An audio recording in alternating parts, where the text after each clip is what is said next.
বিসমিল্লাহির রহমানির রহিম। পরম করুণাময় ও অসীম দয়ালু আল্লাহর নামে শুরু। ومن أحسن قولا ممن دعا إلى الله وعمل صالحا وقال إنني من المسلمين.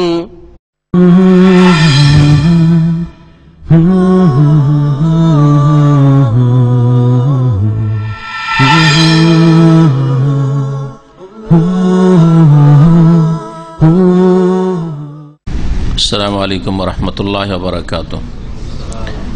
إن الحمد لله نحمده ونستعينه ونستغفره ونعوذ بالله من شرور أنفسنا ومن سيئات أعمالنا من يهده الله فلا مضل له ومن يضلل فلا هادي له وأشهد أن لا إله إلا الله وحده لا شريك له وأشهد أن محمدا عبده ورسوله صلى الله تعالى عليه وعلى آله وصحبه وسلم تسليما كثيرا. أما بعد فأعوذ بالله من الشيطان الرجيم. إنما يريد الله أن يذهب عنكم الرجس أهل البيت ويطهركم تطهيرا. وقال المؤلف رحمه الله تعالى وقال المؤلف حفظه الله تعالى: الفصل الرابع في فضل أهل البيت وما يجب لهم من غير جفاء ولا غلو. أهل البيت هم آل النبي صلى الله عليه وسلم الذين حرمت عليهم الصدقة وهم آل علي وآل جعفر وآل عقيل وآل العباس وبنو الحارث بن عبد المطلب وأزواج النبي صلى الله عليه وسلم وأزواج النبي صلى الله عليه وسلم وبناته لقوله تعالى: إنما يريد الله ليذهب عنكم الرجس أهل البيت ويطهركم تطهيرا. মহান আল্লাহর সমস্ত প্রশংসা যে আল্লাহ পাক রব্বুল আলামিন আমাদেরকে হেদায়েত দানের জন্য কোরআনে কারীম নাযিল করেছেন। সালাত এবং সালাম নাযিল হোক প্রিয় নবী মুহাম্মদ রাসূলুল্লাহ সাল্লাল্লাহু আলাইহি ওয়াসাল্লামের উপর, যাকে শেষ রাসূল করেছেন এবং যার মুমিন মুসলিম যারা বংশধর আলে বাইত নবী পরিবার, তাদেরকে আল্লাহ পাক বড় মর্যাদা দান করেছেন। এই আলে বাইত সম্পর্কে আজকের আমাদের দর্স আকিদাতুত তাওহীদে আলে বাইত অর্থাৎ আলো বাইতিন নবী সাল্লাল্লাহু আলাইহি ওয়াসাল্লাম, নবী করিম সাল্লাল্লাহু আলাইহি ওয়াসাল্লামের পরিবার যারা, নবী করিম সাল্লাল্লাহু আলাইহি ওয়াসাল্লামের পরিবার যারা। আল বা আহল মানে পরিবার, আল এবং আহল দুটোর মানে হচ্ছে পরিবার। আহল যে কোনো ব্যক্তির পরিবারকে বলা হয়, আর আল বিনা হায় এটা সম্ভ্রান্ত মর্যাদা সম্পন্ন পরিবারকে বলা হয়। এতটুকু আল আর আহলে পার্থক্য রয়েছে। এই জন্য নবী করিম সাল্লাল্লাহু আলাইহি ওয়াসাল্লামের পরিবারকে আলে বাইত বলা হয়। আহলে বাইত সাধারণত কমই বলা হয়, যদিও বলা জায়েজ, কিন্তু যেহেতু অধিক মর্যাদা আর রয়েছে আল শব্দে, সেই জন্য আলে বাইত বা আলুল বাইত বলা হয়। যারা আলে বাইত অর্থাৎ নবী করিম সাল্লাল্লাহু আলাইহি ওয়াসাল্লামের পরিবারের অন্তর্ভুক্ত, তাদের জন্য সাদাকা যাকাত হারাম করা হয়েছে। তাদের জন্য গনিমতের ধন সম্পদে ভাগ রয়েছে, ফায়ের ধন সম্পদে ভাগ রয়েছে, তাদের হক রয়েছে, এবং তাদেরকে হাদিয়া উপঢৌকন দিতে পারেন যে কোনো মুসলিম, কিন্তু তাদের জন্য যাকাত সাদাকা হারাম ছিল।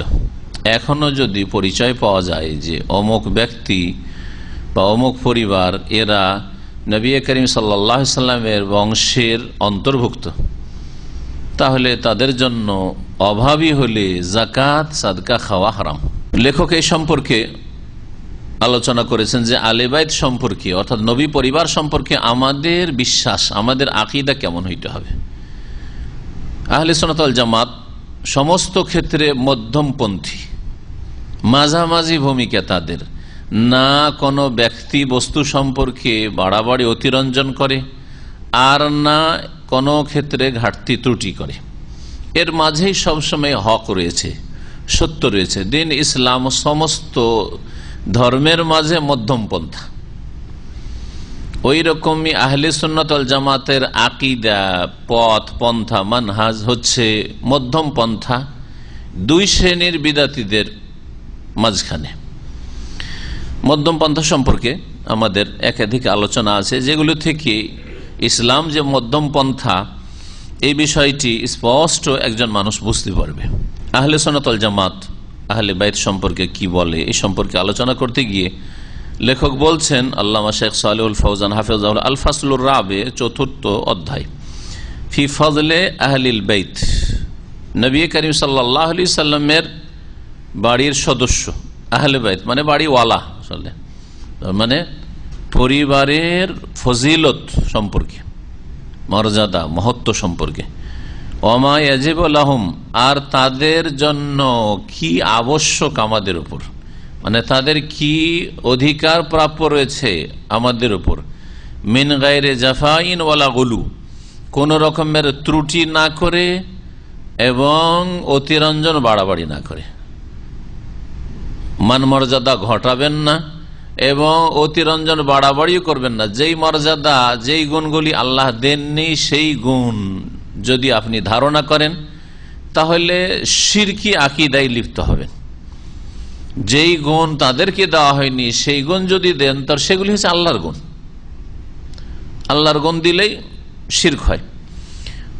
আর তাদেরকে আল্লাহ যে সাধারণ মুসলিমদের ওপর শ্রেষ্ঠত্ব দান করেছেন, মর্যাদা দিয়েছেন, সেখান থেকে যদি নিচে নামিয়ে দেন বা তাদের মানহানি করেন, হ্যাঁ, তাদের সম্পর্কে বিদ্বেষ রাখেন, শত্রুতা রাখেন, তাদের সমালোচনা করেন, যারা তাদের মধ্যে মুমিন শর্ত, কিন্তু নবীর বংশের যারা মুমিন সহি আকীদার মানুষ,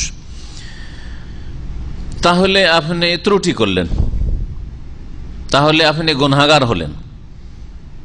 এ দুইয়ের মাঝে আহলে সুন্নাত ওয়াল জামাতের আকীদা, মানহাজ, ভূমিকা আহলে বাইত সম্পর্কে বলছেন, আহলুল বাইত, আহলে বাইত কাকে বলা হয়? হুম আলুন নবী সাল্লাল্লাহু আলাইহি ওয়াসাল্লাম, নবী করিম সাল্লাল্লাহু আলাইহি ওয়াসাল্লামের বংশধর, আল্লাযীনা হারামাত আলাইহিমুস সাদাকা, যাদের জন্য সাদকা যাকাত হারাম। সাদকা বলতে এখানে যাকাত, কারণ সাদকা আমাদের দেশের ভাষায় সাদকা নফল দানকে বলা হয়, কিন্তু সাদকা কোরআন এবং হাদিসের ভাষায় ফরজ এবং নফল দুটোকে শামিল। আল্লাহ পাক যাকাতের ক্ষেত্রেও সূরা তাওবাতে বলেছে, খুয মিন আমওয়ালিহিম সাদাকা, তাদের ধন সম্পদ থেকে হে নবী আপনি সাদকা মানে যাকাত গ্রহণ করুন।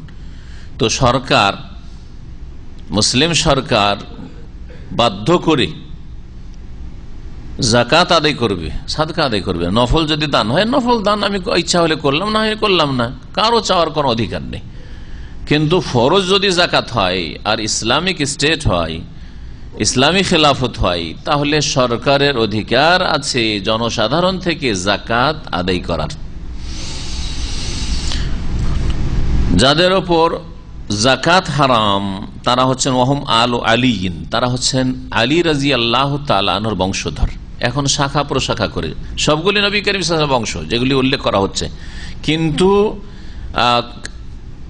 যাদের বংশধর পৃথিবীতে আছে এবং নবী করিম সাল্লাল্লাহু আলাইহি ওয়াসাল্লামের পরে যারা ছিল মুমিন, তাদের কথা উল্লেখ করে এখানে স্পষ্ট করে দেওয়া হচ্ছে যে কারা কারা শামিল হবে নবীর পরিবার বা নবীর বংশধর বললে। তারা হচ্ছেন আলীর বংশ, আলী রাদিয়াল্লাহু তাআলা বংশ, মানে আলী রাদিয়াল্লাহু তাআলা ছেলে হাসান হোসাইন। হ্যাঁ, এই হাসান হোসাইন থেকে যত ছেলে মেয়ে জন্মেছে এবং ছেলে মেয়েদের ছেলে মেয়ে জন্মেছে, বংশধর ছড়িয়েছে ছিটিয়েছে, যেখানেই চলে যাক দুনিয়ার হিজরত করে, সে আজারবাইজান উজবেকিস্তান চলে যাক আর ভারত বাংলাদেশ আর চীন চলে যাক, সারা পৃথিবী যেখানে, কিন্তু যদি তার প্রমাণ করতে পারে যে আমরা নবীর বংশের, কোন দিক থেকে নবীর বংশের? আলীর দিক থেকে, আলী, তারপরে আলী রাদিয়াল্লাহু তাআলা নবী সাল্লাল্লাহু আলাইহি ওয়াসাল্লামের একদিক তো চাচাতো ভাই, হ্যাঁ, আলী বিন আবি তালিব, দ্বিতীয় নবী করিম সাল্লাল্লাহু আলাইহি ওয়াসাল্লামের মেয়ে ফাতেমার স্বামী। তো আলীর বংশধরকে আলে বাইত বলা যেতে পারে। আর দ্বিতীয় হচ্ছে ওয়ালো জাফর, জাফর বিন আবি তালিব, আবু তালেবের এক ছেলে আলী আর এক ছেলে হচ্ছে জাফর, জাফর তাইয়ার, যিনি শহীদ হয়েছিলেন মুতার যুদ্ধে রাদিয়াল্লাহু তাআলা আনহু। তার যে আওলাদ, তার বংশধর, তারা হচ্ছে নবীর বংশ, কারণ তিনি ইসলাম গ্রহণ করেছিলেন, সাহাবী তিনি। ওয়া আলু আকিল, আকিল ইবনে আবি তালেব, এই আকিল ও আবু তালেবের ছেলে। তাহলে এরা তিন ভাই, আলী, জাফর, আকিল, এরা তিন ভাই ইসলাম গ্রহণ করেছিলেন, সাহাবী হয়েছিলেন। আর আবু তালেব অন্যান্য কিছু ছেলে ছিল যারা ইসলাম গ্রহণ করেনি, কুফরের অবস্থায় মারা গেছে, যার ফলে ওগুলো শামিল নাই আলে বাইত। ও আলুল আব্বাস, নবী সাল্লাল্লাহু আলাইহি ওয়াসাল্লামের এক চাচা আব্বাস, তার বংশধর ছড়িয়েছে ছিটিয়েছে। সুতরাং আব্বাসের দিক থেকে যদি কেউ প্রমাণ করে দিতে পারে যে আব্বাসের সিলসিলাতে আমি নবী সাল্লাল্লাহু আলাইহি ওয়াসাল্লামের বংশের, তাহলে তার জন্য যাকাত হারাম। আর আব্বাস রাদিয়াল্লাহু তাআলা বংশের, আব্বাসের কয়েক ছেলে ছিলেন, তার মানে আব্দুল বিন আব্বাস, ফাজল বিন আব্বাস, আরো ছিলেন সব। আর হচ্ছেন ওবানুল হারিস ইবনে আব্দুল মুত্তালিব, আব্দুল মুত্তালিব যে নবী সাল্লাল্লাহু আলাইহি ওয়াসাল্লামের দাদা, তার ছেলের নাম হারিস। তাহলে দাদার ছেলে কে হয়? চাচা। তাহলে হারিস হচ্ছেন কে? রাসূলুল্লাহ সাল্লাল্লাহু আলাইহি ওয়াসাল্লামের চাচা। হারিস বিন আব্দুল মুত্তালিবের সন্তানরা বানুন ছিল। ইবনুনের জামা সালেম হচ্ছে বানুন, বানিন, আল মাল ওয়াল বানুনা। এখানে বানু এজাফত হয়েছে হারেসের দিকে, এজাফত হলে জমার নুনটা পড়ে যায়, এজন্য বানু হয়ে গেছে। ওই রকমই বানি ইসরাইল, বানিনা ইসরাইল ছিল, ইসরাইলের সন্তানরা। তো বানি মোজাফ, বানিন মোজাফ আর ইসরাইল মোজাফ এলে যখন হয়েছে তখন বানিনের শেষে যে নুনটা আছে নুনটা পড়ে গেছে, হযফ হয়ে গেছে। হারিস বিন আব্দুল মুত্তালিবের সন্তানরা, তো হারিস হচ্ছেন রাসূলুল্লাহ সাল্লাল্লাহু আলাইহি ওয়াসাল্লামের চাচা। তাহলে হারিসের সন্তানরা রাসূলুল্লাহ সাল্লাল্লাহু আলাইহি ওয়াসাল্লামের কে? চাচাতো ভাই।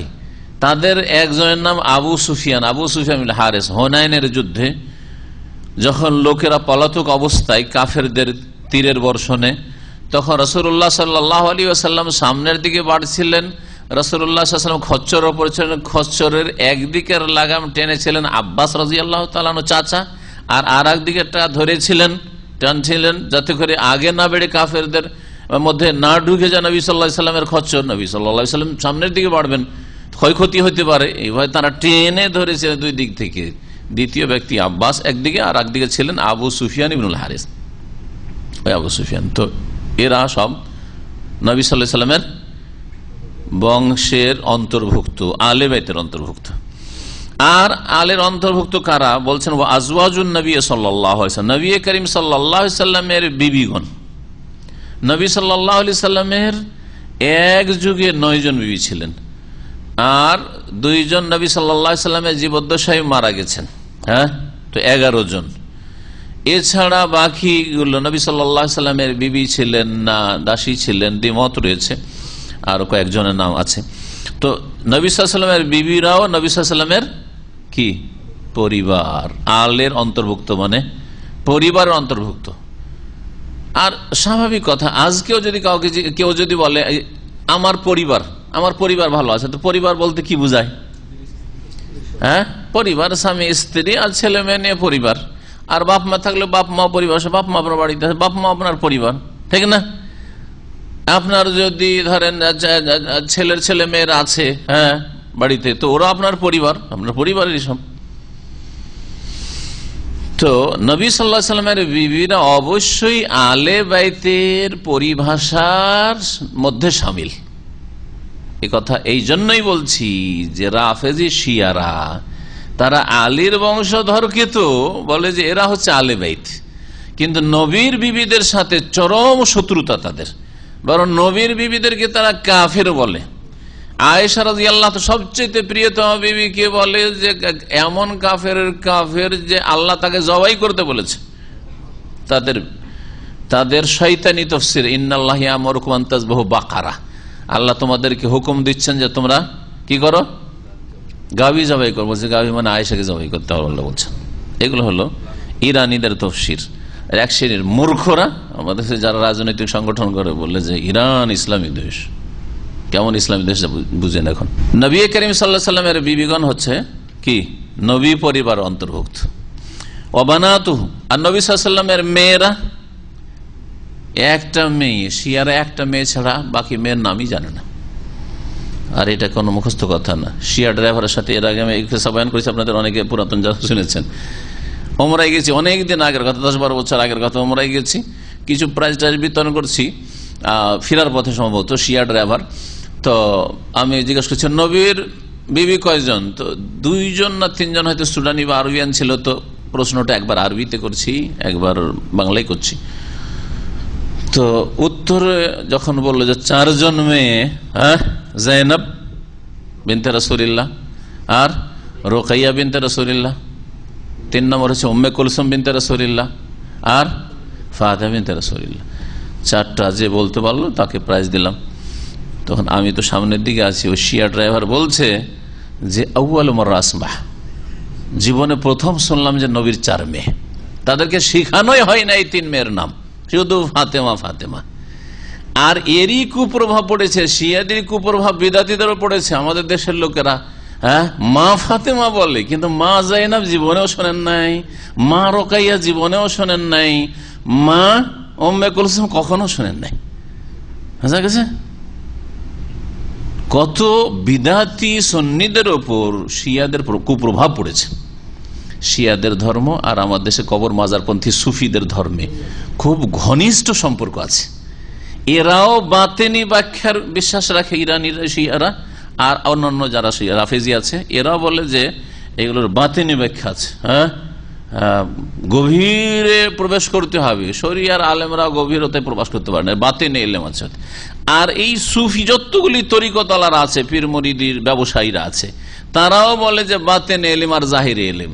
জাহিরি এলেম শরীয়তের এলেম আলেম ওলামাদের কাছে আছে, আর বাতেনি এলেম পীরদের কাছে আছে। একই শিয়াদের কাছ থেকে নেওয়া ধর্ম এই সুফিজমটা। তাহলে নবী পরিবারে কারা কারা শামিল বলা হলো? আলীর বংশ, জাফারের বংশ, আকিলের বংশ, আব্বাসের বংশ, হারেস বিন আব্দুল মুত্তালিবের সন্তানরা, নবী সাল্লাল্লাহু আলাইহি ওয়াসাল্লামের বিবিগণ, নবী সাল্লাল্লাহু আলাইহি ওয়াসাল্লামের মেয়েগণ। হলো না? ব্যাস সংক্ষেপে।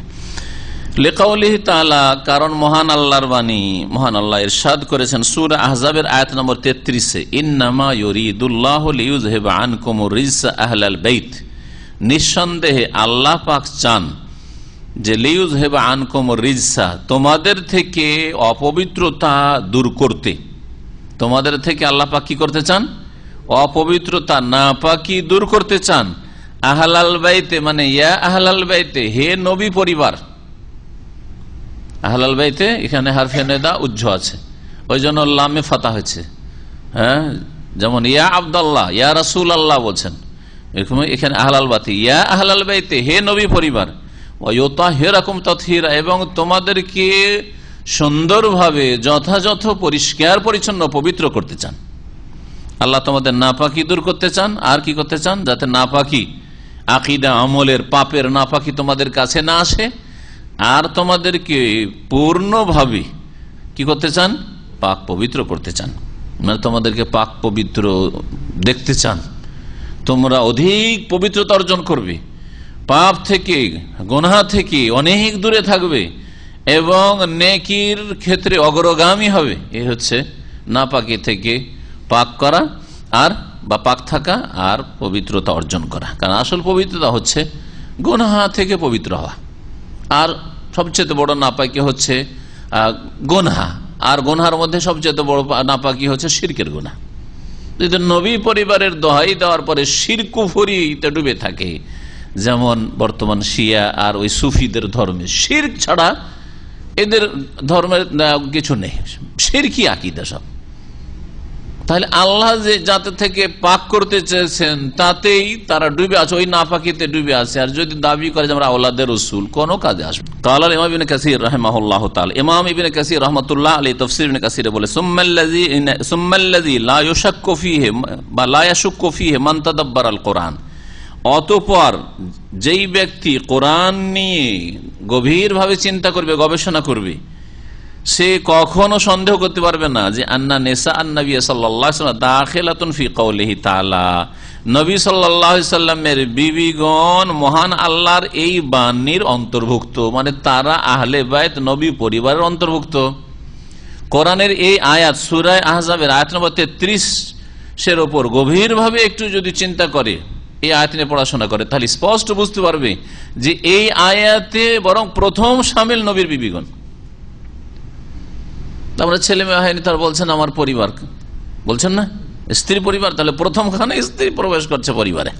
নবী করিম সাল্লাল্লাহু আলাইহি ওয়াসাল্লামের বিবিগণ এই আয়াতের অন্তর্ভুক্ত। কোন আয়াত? যে আয়াতটি বলো ইন্নামা ইউরিদুল্লাহু লিইউযহিবা আনকুম রিজসা আহলাল বাইত, এই আহলে বাইতের মধ্যে শামিল হচ্ছেন নবীর বিবিগণ, ওয়া ইউতাহিরুকুম তাতহীরা। কেন, কিভাবে? যদি কোনো একটা কথার উপর গভীরভাবে চিন্তা করেন তাহলে কাটা ছেঁড়া করলে হবে না।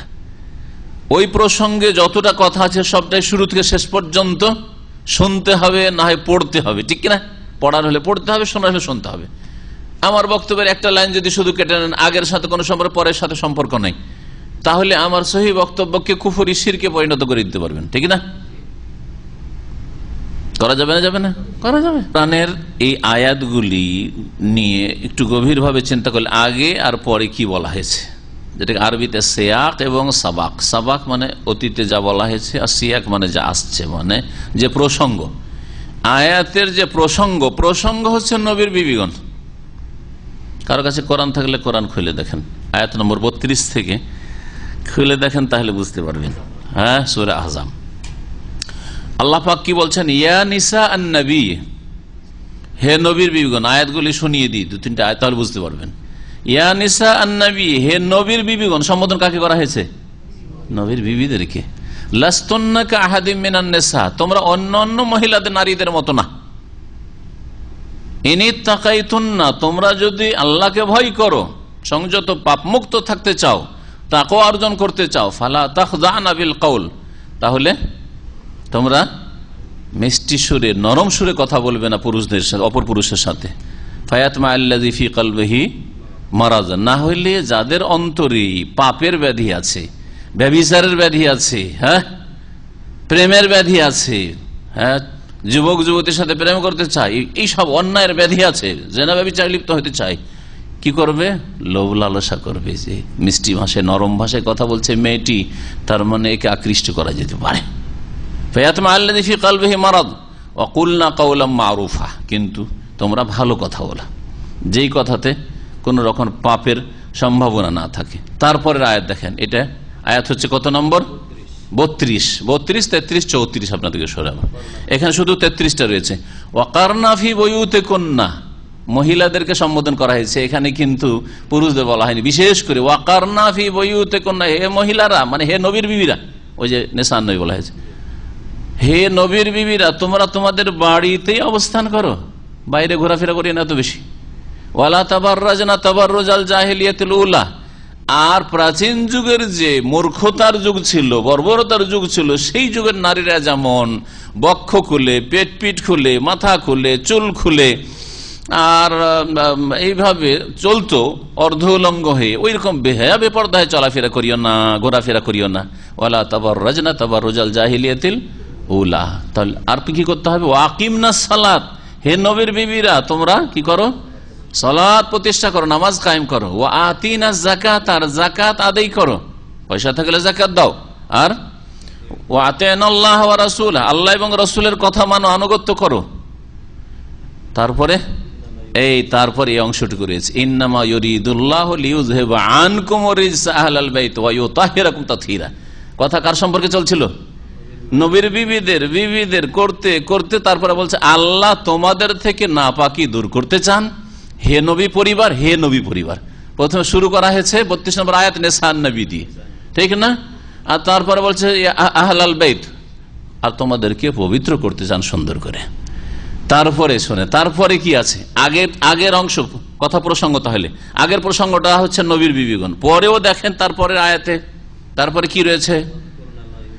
ওয়াজকুরনা মা ইউতলা ফি বুয়ুতিকুন্না মিন আয়াতিল্লাহি ওয়াল হিকমাহ, আর তোমরা স্মরণ করতে থাকো, আলোচনা করতে থাকো, চর্চা করতে থাকো, মানে একে অপরকে শিখাও। ওয়াজকুরনা, চর্চা করতে থাকো, মা ইউতলা ফি বুয়ুতিকুন্না, যা তোমাদের বাড়িতে পাঠ করানো হচ্ছে। জিবরাইল এসে ওহী নিয়ে আসছে আর নবীকে পাঠ করাচ্ছে। কার বাড়িতে? নবীর বাড়িতে। আর বিশেষ করে জিবরাইল ওহী নিয়ে আসতেন মা আয়েশা রাদিয়াল্লাহু তাআলার কক্ষে, যেই কক্ষে নবী করিম সাল্লাল্লাহু আলাইহি সাল্লামের কবর মোবারক রয়েছে, সেই কক্ষে বিছানায় শুয়ে থাকতেন রাসূলুল্লাহ সাল্লাল্লাহু আলাইহি সাল্লাম। মা আয়েশা শুয়ে আছেন, জিবরাইল ওহী নিয়ে চলে আসতেন 7 আসমানের উপর থেকে। এই সৌভাগ্য একমাত্র বিবিদের মধ্যে, যে একই লেহাফে, লেহাফ বুঝেন তো?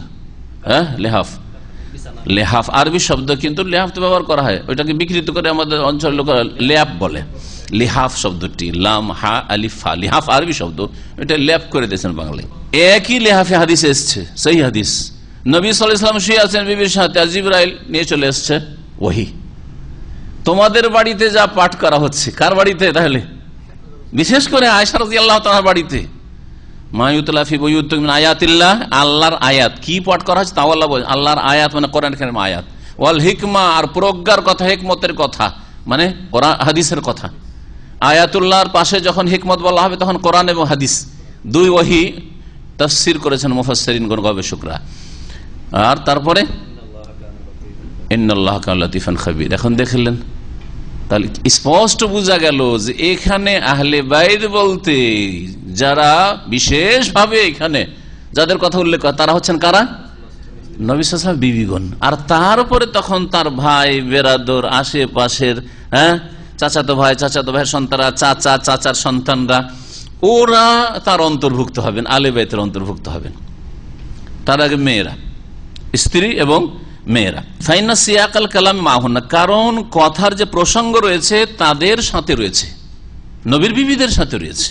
বলে হাজা কালা বাদা হাজা কুল্লিহি, এই জন্য এই সমস্ত কথার পরে আল্লাহ কি বলছেন আয়াত নম্বর 34-এ, যে অংশটুকু তরজমা করে দিচ্ছি, ওয়াজকুরনা মা ইউতলা ফি বুয়ুতিকুন্না মিন আয়াতিল্লাহি ওয়াল হিকমা। তাহলে লেখক পরের আয়াতটা 34 উল্লেখ করেছে, 32 উল্লেখ করেনি। আমি একটু বেশি ফায়দা হোক বলে 32, 33, 34 করে দিলাম, যাতে করে ইয়া নেসা নবী দিয়ে নবীর বিবিগণকে সম্বোধন শুরু করা হয়েছে, যাতে আরো স্পষ্ট হয়ে যায় যে আলে বাইত নবী পরিবারে প্রথম যারা শামিল তারা হচ্ছেন নবীর বিবিগণ। এই এর অর্থ কি তরজমা তো করেছি। ওয়া আমালনা বিমা, আলোচনা করো, চর্চা করো। এর একটা তাফসীর করছেন যে তোমরা জিকির করো মানে আমল করো। কোরআনের আয়াত নাযিল হচ্ছে, এগুলো আমল করো। নবী সাল্লাল্লাহু আলাইহি ওয়াসাল্লাম হাদিসের কথা চর্চা হচ্ছে, আমল করো। কারণ আসল উদ্দেশ্য হচ্ছে আমল করা। কোরআন নাযিল করা হয়েছে আমল করার জন্য, রাসূলের হাদিস আমল করার জন্য, কাজে পরিণত করার জন্য। তাই বলছেন ওয়া আমালনা বিমা ইউনজিলুল্লাহু তাবারাকা ওয়া তাআলা আলা রাসূলিহি সাল্লাল্লাহু আলাইহি ওয়াসাল্লাম, তোমরা আমল করো ওই সব কথার উপর যা আল্লাহ তাবারাকা ওয়া তাআলা তার রাসূল সাল্লাল্লাহু আলাইহি ওয়াসাল্লামের উপর নাযিল করছেন। ফি বুয়ুতিকুন্না, তোমাদের বাড়ির ভিতরে, মিনাল কিতাব ওয়াস সুন্নাহ, কোরআন এবং হাদিস। কালাহু কাতাদা ওয়া গায়রু ওয়াহিদ, এই তাফসীর ইমাম কাতাদা প্রখ্যাত তাবেঈ করেছেন আর অন্যরা করেছেন। ওয়াজকুরনা হাযিহি নি'মাত, আর ওয়াজকুরনার মধ্যে এই তাফসীরও শামিল, একটা আমল করা। আমি চর্চা করা বললাম আলাপ আলোচনা শিক্ষা দিয়ে, কারণ শিক্ষার চর্চা না হলে মুখস্থ থাকবে না, ভুলে যাবে, ওটাও শামিল এতে। মুখস্থ করার সাথে সাথে তার অর্থ বুঝা। চর্চা করা মানে আমরা কোরআন চর্চা করছি, মানে কি কোরআন পড়ছি ও কোরআনের অর্থও বুঝছি, তাই না? জি, আমল করার চেষ্টা করছি, প্র্যাকটিস করছি, চর্চা আমল করছি। আর কি আল্লাহর এই যে নিয়ামত, তোমাদের ঘরে কোরআন নাযিল হচ্ছে, এই নিয়ামতকে স্মরণ করো, শুকরিয়া আদায় করো। যেই বৈশিষ্ট্য তোমাদেরকে দেওয়া হয়েছে আর কাউকে দেওয়া হয়নি। আর কারো বাড়িতে কোরআন নাযিল হয়, তোমাদের বাড়িতে ঘরে কোরআন নাযিল হচ্ছে। ওয়াজকুরনা হাযিহি নি'মাত, এই নিয়ামতকে স্মরণ করো। আল্লাতী খুসসিসতুন্না বিহা মিন বাইনিন নাস, যা দিয়ে তোমাদেরকে খাস করা হয়েছে, বিশেষিত করা হয়েছে অন্য অন্য লোককে বাদ দিয়ে। অন্য লোকেদের বাড়িতে কোরআন নাযিল হয় না, বরং তোমাদের বাড়িতে নবী করিম সাল্লাল্লাহু আলাইহি ওয়াসাল্লামের উপর কোরআন নাযিল হচ্ছে। আন্নাল ওয়াহী ইয়ানজিলু ফি বুয়ুতিকুন্না, ওহী তোমাদের বাড়িতে নাযিল হচ্ছে, দুনা সাইরিন নাস, অন্য কারো বাড়িতে নাযিল হয় না। ওয়া আয়েশা আস-সিদ্দিকা বিনতু সিদ্দিক রাদিয়াল্লাহু আনহা আওলাহুন্না বিহাযিহি নি'মাতি, আর বিশেষ করে আয়েশা সিদ্দিকা আর সিদ্দিকের মেয়ে আবু বকর সিদ্দিকের মেয়ে রাদিয়াল্লাহু তাআলা আনহুম এই নিয়ামতের অধিক হক রাখেন, কারণ তার বাড়িতেই কি হইতো, ওহী নাযিল হইতো। ওয়া আখাসসুহুন্না মিন হাযিহি রাহমাতিল আমিমা, এই যে ব্যাপক রহমত আল্লাহ পাকের, এই রহমতের সাথে বিশেষভাবে তার সম্পর্ক। ফাইনাল্লাহু লাম ইয়ানজিল আলা রাসূলিল্লাহ সাল্লাল্লাহু আলাইহি ওয়া সাল্লাম ওয়াহি ফি ফিরাশি ইমরাতিন সিওয়াহা, কারণ রাসূলুল্লাহ সাল্লাল্লাহু আলাইহি ওয়াসাল্লামের উপর ওহী এই আয়েশা রাদিয়াল্লাহু তাআলা আনহা ছাড়া অন্য কোন বিবির বিছানায় নাযিল হয়নি। কিন্তু আয়েশার বিছানায় নবী সাল্লাল্লাহু আলাইহি ওয়াসাল্লাম শুয়ে আছেন, ওই সময় ওহী নাযিল হয়েছে। কামানা সাল্লাল্লাহু সাল্লাওয়াতুল্লাহি ওয়া সালামুহু আলাইহি, আর এটি কথা অন্য কারো না, কোন সাহাবীরও না, মা আয়েশারও না, বরং নবী সাল্লাল্লাহু আলাইহি ওয়াসাল্লাম বলছেন, দেখো অন্য স্ত্রীরা যখন সতীনদের একে অপরের সাথে মাঝে মাঝে কিছু হয় হয়তো, দেখো তোমাদের মধ্যে আয়েশা এমন যে এমন কেউ নেই তোমাদের মধ্যে যে যার বিছানায় ওহী নাযিল হয়েছে আয়েশা ছাড়া, সুতরাং তোমরা আয়েশার হিংসা করিও না। আয়েশার আর মর্যাদা রয়েছে আল্লাহ পাকের কাছে। না হলে জিবরাইল আসতো না এখানে, জিবরাইলকে আল্লাহ পাঠাতেন না। এমন সময় পাঠাতে যখন আমি মসজিদে নববীতে থাকতাম, বাইরে থাকতাম, তোমাদের ঘরে ওহি আসে না, তো ওর ঘরে ওর বিছানায় ওহি আসতো না, কিন্তু ওর বিছানাতে আমি শুয়ে থাকা অবস্থায় ওহি এসছে। এই মর্যাদা একমাত্র হাসিল হয়েছে আয়েশা সিদ্দিকা বিনতে সিদ্দিক রাদিয়াল্লাহু তাআলা আনহুম কে। কামানাস আলা যালিক সাল্লাল্লাহু আলাইহি ওয়াসাল্লাম, যেমন স্পষ্ট করে বলেছেন রাসূলুল্লাহ সাল্লাল্লাহু আলাইহি ওয়াসাল্লাম স্বয়ং এই কথাটি। ওয়াকালা বাদুল উলামা, কিছু কিছু উলামারা বলেছেন লিআন্নাহু লাম ইয়াতাযাওয়াজ বিকরান সিওয়াহা। আর আয়েশা সিদ্দিকা রাদিয়াল্লাহু তাআলা আনহার যে বৈশিষ্ট্য, কারণ নবী সাল্লাল্লাহু আলাইহি ওয়াসাল্লাম এই আয়েশা ছাড়া অন্য কোন কুমারীকে বিবাহ করেননি। অন্যগুলি যে বিয়ে করেছেন সেগুলির আগে স্বামী ছিল, হয় তালাক প্রাপ্তা অথবা বিধবা, কিন্তু অন্য স্বামীর মুখ দেখেছে, অন্য স্বামীর সংসার করেছে, অন্য স্বামী থেকে অনেকের ছেলে মেয়ে হয়েছে। কিন্তু আয়েশা রাদিয়াল্লাহু তাআলা আনহা একেবারে কুমারী। এই বৈশিষ্ট্য যেহেতু তাকে হাসিল আছে। ওয়ালাম ইয়ানাম মাহা রাজুলুন ফি ফিরাশিহা সিওয়াহু সাল্লাল্লাহু আলাইহি ওয়াসাল্লাম। আর এটাও আয়েশার বৈশিষ্ট্য যে ওয়ালাম ইয়ানাম মাহা, তার সাথী অর্থাৎ আয়েশা রাদিয়াল্লাহু তাআলা আনহার সাথী, তার বিছানায় রাসূলুল্লাহ সাল্লাল্লাহু আলাইহি ওয়াসাল্লাম ছাড়া আর কেউ শয়ন করেন নাই, মানে ওর বিছানায় কোনো পুরুষ কখনো আসে নাই, বোঝা গেছে। কিন্তু অন্য যারা বিধবা বা তালাক প্রাপ্তা, এমন একটা সময় ছিল যখন নবী সাল্লাল্লাহু আলাইহি ওয়াসাল্লামের স্ত্রী হননি, তখন তাদের স্বামীরা ছিল, সুতরাং তাদের বিছানা অন্য স্বামীরা এসছে। উদ্দেশ্য হচ্ছে ইউরিদু আন্নাহা লাম তাতাযাওয়াজ গায়রাহা, উদ্দেশ্য হচ্ছে বা এর অর্থ হচ্ছে যে মা আয়েশা রাদিয়াল্লাহু তাআলা আনহা নবীকে ছাড়া আর কাউকে বিয়ে করেনি, কারো সাথে বিয়ে বসেন নাই। ফানাসাবা আন তুখাসসাসা বিহাযিহিল মাজিয়া, সুতরাং তার জন্য এই বৈশিষ্ট্য বিশেষিত হওয়া উপযোগী, যে মর্যাদা আল্লাহ দিয়েছেন।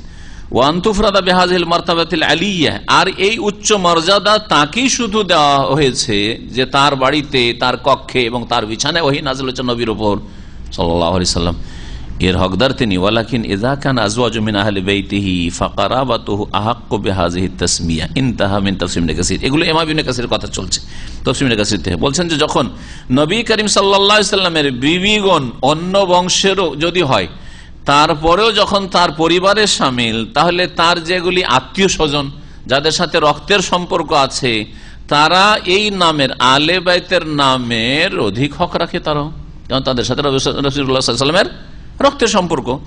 ইনতাহা মিন তাফসীর ইবনে কাসির, তাফসীর ইবনে কাসির থেকে ইমাম ইবনে কাসিরের কথা এখানে শেষ হলো। আহলুস সুন্নাত ওয়াল জামাত ইউহিব্বুনা আহলা বাইত রাসূলিল্লাহ। আহলুস সুন্নাত ওয়াল জামাত, আহলে সুন্নাত মানে যারা কোরআন সুন্নাহর অনুসারী, আর আল জামাত মানে যারা জামাতুস সাহাবা, সাহাবায়ে কেরামের দলের অনুসারী, তাদের তরিকা চলে, আর কোন তরিকা তাদের কাছে নেই। কোরআন এবং হাদিসের দলিল অনুযায়ী চলে। আর নবী করিম সাল্লাল্লাহু আলাইহি ওয়াসাল্লামের জামানায় যেই রকম সাহাবায়ে কেরামদের আকীদা আমল ছিল, সেই পথের উপর যারা চলে, কিয়ামত পর্যন্ত যারা এই পথের উপর থাকবে তাদেরকে আহলে সুন্নাত বলা হবে, আহলে সুন্নাত ওয়াল জামাত। কারণ অনেকে জামাত কথাটি এই জন্য বাড়ানো জরুরি, অনেকে আছে যে হয়তো দাবি করে যে আমরা আহলে সুন্নাত, জাল জয়ীফ হাদিস পেশ করে বা সহিহ হাদিস পেশ করে, হাদিসের অপব্যাখ্যা করে, আয়াতের অপব্যাখ্যা করে, আয়াত থেকে শিরক বিদআত সাব্যস্ত করার চেষ্টা করে, হাদিস থেকে শিরক বিদআত সাব্যস্ত করার চেষ্টা করে। সাহাবায়ে কেরামদের আদর্শে তাদের আকীদাগুলি ছিল না, নতুন আকীদা নিয়ে এসেছে। আয়াতের অপব্যাখ্যা করে মিলাদ সাব্যস্ত করার চেষ্টা করা, আয়াতের অপব্যাখ্যা করে মাজার পূজা সাব্যস্ত করার চেষ্টা করা, হাদিসের অপব্যাখ্যা করে যারা নেক মানুষ ওলিয়া উলিয়া তাদের কাছ থেকে চাওয়া, জাল হাদিস পেশ করার চেষ্টা করা, আর দাবি করে যে আমরা তাহলে সুন্নাত হাদিস মানি, তো অথচ জাল জয়ীফ অথবা হাদিসের অপব্যাখ্যা। কিন্তু সাহাবায়ে কেরামদের জামানায় কোথায় পাকা কবর ছিল না? পাকা কবরকে নবী সাল্লাল্লাহু আলাইহি ওয়াসাল্লাম বলেছেন, যাও যেখানে একটু উঁচা, পাকা তো দূরের কথা, উঁচাও যদি কবর পাও, মাটি দিয়ে শুধু উঁচা করা হয়েছে, 1 বিঘতের বেশি যদি উঁচা কবর পাও, তো নবী কি বলেছেন? ইল্লা সাওয়াইতু, একবার সমতল করে দাও, কোন উঁচা কবর রাখবে না। তো বলছেন যে আহলে সুন্নাত ওয়াল জামাত রাসূলুল্লাহ সাল্লাল্লাহু আলাইহি ওয়াসাল্লামের পরিবারকে ভালোবাসে, ইউহিব্বুন, ভালোবাসে। যদি আহলে সুন্নাত হয় তো নবীর বংশধরকে ভালোবাসবে। ওয়া ইয়াতাওয়াল্লাউনাহুম, তাদের সাথে মিত্রতা রাখে, বন্ধুত্ব রাখে। ওয়া ইয়াহফাজুনা ফীহিম ওয়াসিয়াত রাসূলিল্লাহ সাল্লাল্লাহু আলাইহি ওয়াসাল্লাম, এবং তাদের ক্ষেত্রে যে রাসূলুল্লাহ সাল্লাল্লাহু আলাইহি ওয়াসাল্লামের ওসিয়ত রয়েছে, উপদেশ রয়েছে, তার সুরক্ষা করে, মানে খেয়াল রাখে যে নবী আমাদেরকে সদ উপদেশ দিয়েছেন যে আমার বংশধরের সাথে তোমরা ভালো আচরণ করি, আমার পরিবারের সাথে ভালো আচরণ করি। হাইসু ক্বালা ইয়াউমা গাদির খুম, রাসূলুল্লাহ সাল্লাল্লাহু আলাইহি সাল্লাম খুম নামক জায়গার একটি পুকুর বা পানির জায়গা ছিল, গাদির পুকুরকে বলা হয় আরবি ভাষায়। ওখানে একটা গর্তে পানি ছিল, ওই জায়গায় কোনো এক সময় অবস্থান করেছিলেন। সেই দিনে এই উপদেশটি করেছিলেন, কি বলেছিলেন? ওযাক্কিরুকুমুল্লাহ ফি আহলি বাইতি, আমার পরিবার সম্পর্কে তোমাদেরকে আল্লাহকে স্মরণ করাচ্ছি, মানে আল্লাহকে ভয় করি। আমার পরিবার, আমার বংশধরের উপর তোমরা জুলম অত্যাচার করিও না, তাদের সাথে ভালো ব্যবহার করিও। নবী করিম সাল্লাল্লাহু আলাইহি ওয়াসাল্লামের কাছে ভবিষ্যৎবাণী ছিল, আল্লাহর পক্ষ থেকে ওহী ছিল যে আগামীতে এমন কেউ আসবে যারা আমার পরিবারের, আমার বংশধরের হক নষ্ট করবে, তাদের উপর জুলম অত্যাচার করবে। হাসান রাদিয়াল্লাহু তাআলা আনহুকে বিষ দিয়ে মারলো, তারপরে আলী রাদিয়াল্লাহু তাআলা, তার আগে আলী রাদিয়াল্লাহু তাআলা আনহুকে ফজরের নামাজ পড়তে যাচ্ছেন খারেজি খুন করলো। তারপরে হোসেন রাদিয়াল্লাহু তাআলা আনহুকে ডাকলো ইরাকের লোকেরা, আর যখন ওখানে ইবনে জিয়াদ জালেমের চাপের মুখে তারা আসলো যে তোরা যদি সাথ দিয়েছিস তো তোদের একটা বাচ্চাকে রাখবো না, এক রাতের মধ্যে সব পাল্টে গিয়ে ওরাই যারা ডেকেছিল হাজার হাজার চিঠি দিয়ে যে আসেন আসেন আপনাকে খলিফা মানবো আর এদেরকে তাড়িয়ে দেবো, ওরাই রাতারাতি ফিরে গিয়ে সকালবেলা হোসেন রাদিয়াল্লাহু তাআলার বিরুদ্ধে অস্ত্র ধরে লড়াই করছে ইবনে জিয়াদের তরফ থেকে। আর হোসেন রাদিয়াল্লাহু তাআলা তার পরিবারকে খুন করলো। আর যেহেতু খুন করেছে এরা ডাকাত, তো ডাকাত যদি কান্না না করে তো ডাকাত তো ধরা পড়ে যাবে। সেই জন্য কুফার লোকের, ইরাকের লোকেরা বেশি কান্নার মাতম শুরু করলো। তো হোসেনকে আসলে খুন করেছে শিয়া রাফেজি ইরাকিরা, আর ওরাই কান্না করেছে, আজ পর্যন্তই কান্না করেছে যাতে করে তাদের এই অপরাধকে ঢেকে রাখা সম্ভব হয়। আরবিতে টিকে তারপরে মান কাতালাল হুসাইন, হুসাইনের খুনি কে? হুসাইনের খুনি হচ্ছে শিয়ারে, যারা মাতম করে আজকাল, বুক চাপড়ায় আর নিজেকে রক্তে রক্তিত করে প্রতি বছর 10 মুহররম, তারাই খুন করেছে, তাদের পূর্বপুরুষরা খুন করেছে। আহলুস সুন্নাত ইউহিব্বুনাহুম ওয়া ইউকরিমুনাহুম, আহলুস সুন্নাত ওয়াল জামাত নবী সাল্লাল্লাহু আলাইহি ওয়াসাল্লামের পরিবারকে ভালোবাসে, তাদের মান ইজ্জত দেয়, সম্মান করে। লিআন্না যালিকা মিন মুহাব্বাতিন নবী সাল্লাল্লাহু আলাইহি ওয়া ইকরামি, কারণ এটি হচ্ছে নবী সাল্লাল্লাহু আলাইহি ওয়াসাল্লামের ভালোবাসা এবং শ্রদ্ধা সম্মানের অন্তর্ভুক্ত। কারো পরিবার, কারো ছেলে মেয়েকে যদি আপনি শ্রদ্ধা সম্মান করেন, তার মানে তার মূল ব্যক্তির, তার বাপ হয়তো আপনার কাছে খুব প্রিয়জন বা তার দাদা প্রিয়জন, সেজন্য তাদেরকে ভালোবাসছেন আপনি, তাদের ছেলেদেরকে, ঠিক না? যালিকা বিশর্ত, আর এটা এই শর্তে, কিন্তু একটা শর্ত আছে। নবী পরিবার, নবী পরিবার বলে ঢালাহারে যাকে তাকে বেনামাজি বলছে আওলাদে রসুল, কবর মাজার পূজারি আওলাদে রসুল, ভণ্ড পীর আওলাদে রসুল, না চলবে না। কোরআন সুন্নাহর অনুসারী হইতে হবে, ইসলামের বাস্তবায়নকারী হইতে হবে, আল্লাহ ভীরু পরেজগার হইতে হবে, তাহলে সত্যিকার নবী পরিবার, তখন তাদেরকে ভালোবাসতে। নবীর পরিবার হওয়ার সাথে, মানে নবীর বংশের হওয়ার সাথে সাথে যদি তারা সৎকর্মশীল হয়, তাহলে মান মর্যাদা, মহাব্বত, ভালোবাসার, শ্রদ্ধা সম্মান পাওয়ার হক রাখে। আর যদি রক্তের দিক থেকে তো নবীর বংশের আওলাদের রসুল যদি প্রমাণও করতে পারে, কিন্তু আকীদা, আমলে, আখলাক, চরিত্রে নবীর সাথে কোনো সম্পর্ক নাই, নবী তাওহীদ নিয়ে এসেছেন, এরা শিরকের প্রচার করে, নবী শিরককে ধ্বংস করার জন্য এসে এরা শিরক, কবর মাজার পূজা, দুর্গা থেকে দরগা ধরিয়েছে। নবী করিম সাল্লাল্লাহু আলাইহি ওয়াসাল্লামের বিপরীত নবীর তরিকা বাদ দিয়ে তারা বহু বিদাত আবিষ্কার করেছে। এরা হচ্ছে মিলাদের বিদাতি, এরা কিয়ামের বিদাতি, এরা পীর মুরিদের বিদাতি, এরা সুফিবাদের বিদাতি, এরা তরিকতের বিদাতি। আর বিদাতের শেষ নেই। বলছে আওলাদের রসুল, না কোনো মর্যাদা নেই। আওলাদের রসুল, চেহারা দেখে চেনা যায় না যারা মুসলিম। আওলাদের রসুল বলছে নামাজ নেই, না কোনো মূল্য নেই। কারণ নবী করিম সাল্লাল্লাহু আলাইহি ওয়াসাল্লাম হাদিস রয়েছে, মান বাত্তা বিহি আমালুহু, আর একটা মান আবতা বিহি আমালুহু, দুই রকমের রয়েছে, বাবি ফাল থেকে রয়েছে, তাফিল থেকে রয়েছে। কারো আমল যদি কাউকে পিছিয়ে দেয়, মানে আপনার আমলে, কর্মের দিক থেকে, আমলে আখলাক, আমল ইবাদত বন্দেগীর দিক থেকে আপনি পিছিয়ে আছেন, আর বংশের দিক থেকে আপনি একবার নবীর বংশের, শেখুল হাদিসের, আল্লামা হুজুরের বংশের, লাম ইউসরে বিহি নাসাবহু, তাহলে তার বংশ তাকে কখনো এগিয়ে দিতে পারবেন না, অগ্রগামী করতে পারবে না। নবীর যেমন আপন চাচা আব্বাস, হামজা চাচা, তেমন নবীর চাচা তো আবু লাহাব। এদিকে হামজা হচ্ছেন সৈয়দুস শাহাদা ওহুদের, ঠিক না?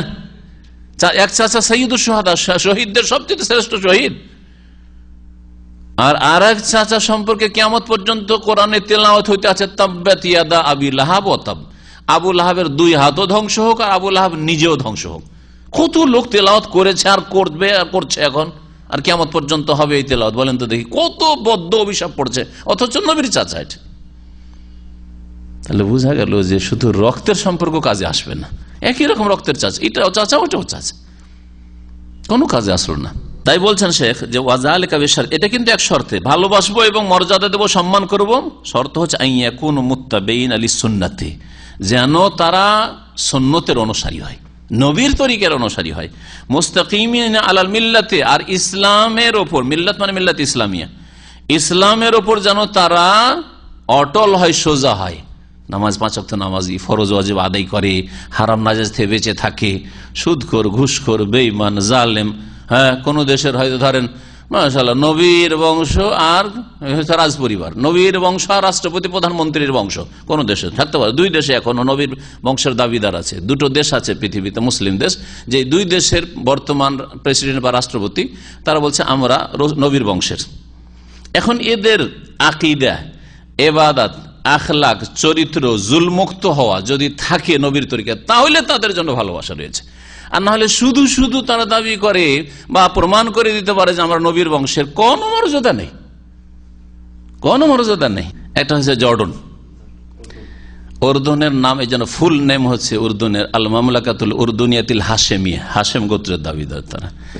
এটা হচ্ছে জর্ডন। আর আরেকটি হচ্ছে মরক্কো, মালিক হাসান হাসান আসানি, যারা লিখে হাসান, এরা হচ্ছে, এই পরিবার হচ্ছে মরক্কের রাজা, এরাও নবীর বংশ যে বলা হচ্ছে, তারা বলছে আর কি। এদের সম্পর্কে এরা আগে থেকে বলে আসছে যে এর কারণ এদের জর্ডনের যারা রাজা বা প্রেসিডেন্ট, এদের পূর্বপুরুষরা শরীফ মক্কার এরা ছিল, তুর্কি আমলে এরা গভর্নর ছিল, তো এরা নবীর বংশের। কিন্তু কথা হচ্ছে যে সুন্নতের অনুসারী হইতে হবে, ইসলামের উপর অটল থাকতে হবে, কামা কানা আলাইহি সালাফুহুম, যেমন তাদের পূর্বপুরুষরা ছিলেন ইসলামের উপর।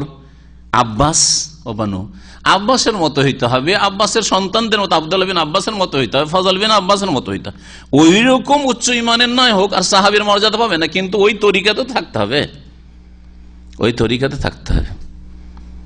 একটা হচ্ছে যে 2টোর উদাহরণ দিই, তাহলে বুঝতে পারবেন।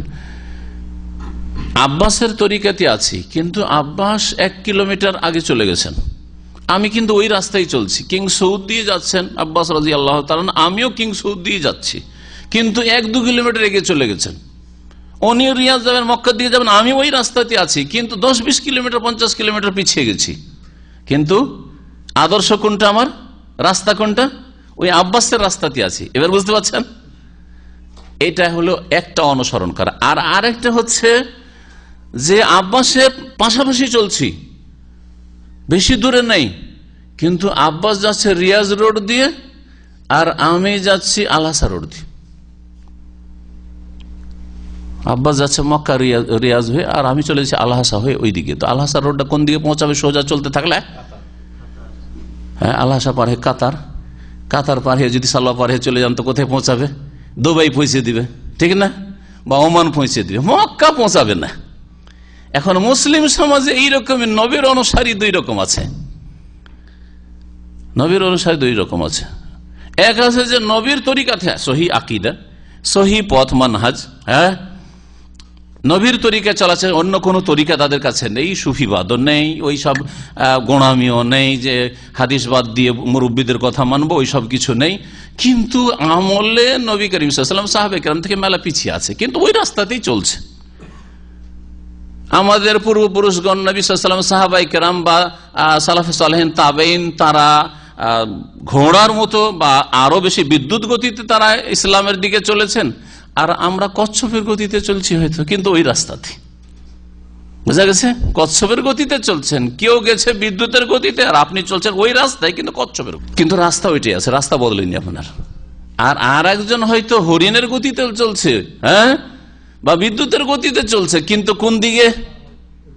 অন্য রাস্তায় চলছে, অন্য রাস্তায়। হয় এইদিকে রাস্তা ধরেছে, খাবজি হেকু এতে রাস্তা ধরেছে এদিকে, আর না হয় ওইদিকে ডানে বামে রাস্তা ধরেছে, যেই রাস্তায় নবী করিম সাল্লাল্লাহু আলাইহি ওয়াসাল্লাম সাহাবায়ে কেরাম সেই রাস্তায় চলে না, যতই দ্রুত চলুক না কেন, বরং যত দ্রুত যাবে তত দূরে চলে যাবে, ঠিক কিনা?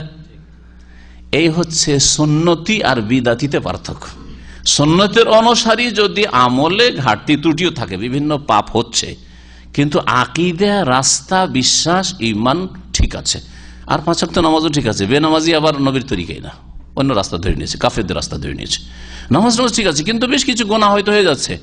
ইসলাম বাঁচিয়ে রেখেছে, কিন্তু কচ্ছপের গতিতে ইসলাম বাঁচিয়ে রেখেছে, কিন্তু নবীর তরিকাতে আছে, কচ্ছপের গতিতে চলছে, অনেক বিলম্ব হইলেও জান্নাতে পৌঁছিবে। এবার বুঝতে পেরেছেন? যারা আগে বিদ্যুতের গতিতে গিয়েছে, ঘোড়ার গতিতে গেছে, হরিণের গতিতে গেছে, তারা আগে জান্নাতে চলে গেছে। এরা কচ্ছপের গতিতে যেহেতু মুসলমান চলছে, নবীর তরিকায় যাবে জান্নাতে, কিন্তু অনেক দেরিতে, হাসরের মাঠে শাস্তি, বালা মুসিবত, ঘামে হাবুডুবু করা, আর তারপরে হতে পারেও যে জাহান্নামে কিছুদিন চলেই যেতে হইল এই কচ্ছপের গতিতে থাকার কারণে, কিন্তু একদিন উঠে জান্নাতে আসবে। কারণ কোন রাস্তায় ছিল? নবীর রাস্তায় ছিল, সাহাবায়ে কেরামের রাস্তায় ছিল, আহলে সুন্নাত ওয়াল জামাতের রাস্তায় ছিল, জান্নাতের রাস্তায় ছিল। এটা হচ্ছে জান্নাতের রাস্তা। আর যারা দ্রুত গতিতে চলেছে কিন্তু রাস্তা অন্যদিকে, জান্নাতের রাস্তায় চলেনি, নবীর রাস্তায় নয়, আহলে সুন্নাত ওয়াল জামাতের রাস্তায় নয়, সাহাবায়ে কেরামের রাস্তায় নয়, তো যতই দ্রুত চলুক না কেন, দ্রুত গিয়ে নবী সাল্লাল্লাহু আলাইহি ওয়াসাল্লাম পর্যন্ত পৌঁছিতে পারবে না। তাহলে যারা নকশবন্দি তরিকা, চিশতি তরিকা, কাদেরি তরিকা, আর সাহারওয়ার্দী তরিকা, মুজাদ্দিদি তরিকা, এই সাবেরি তরিকা, আর অমক তরিকা, তমক তরিকায় চলছে, এই তরিকাগুলি ওই দিকে যাচ্ছে না, আহলে সুন্নাত ওয়াল জামাতের দিকে যাচ্ছে না।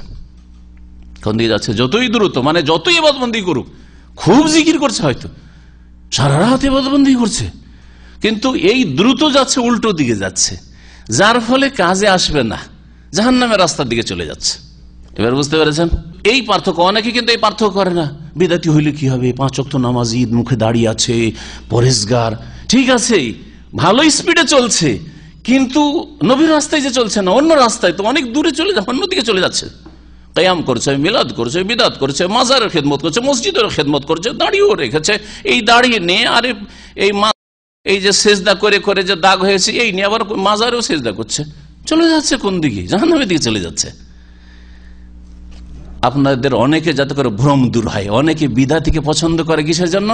তাদের ইবাদতের সৌন্দর্য দেখে, দেখেন কিরকম ইবাদত, আখলাক, ব্যবহার দেখেন এদের, ইত্যাদি ইত্যাদি, কিন্তু নবীর রাস্তায় নেই। আর সহিহ আকীদার লোক, হয়তো ব্যবহারের ত্রুটি আছে, চোখের গুনাহ হচ্ছে, মুখের গুনাহ হচ্ছে, কিন্তু নবীর রাস্তাতে আছে। এর হলো কচ্ছপ বা এইরকম যারা মন্থর গতিতে চলে, যে সব পশু পাখি প্রাণী, ওদের মতো এরা মুসলমান। নবীর রাস্তাতে আছে, কিন্তু খুব ধীর গতিতে চলছে। এ জান্নাতে যাবে, কিন্তু বড় কষ্টে জান্নাতে যাবে।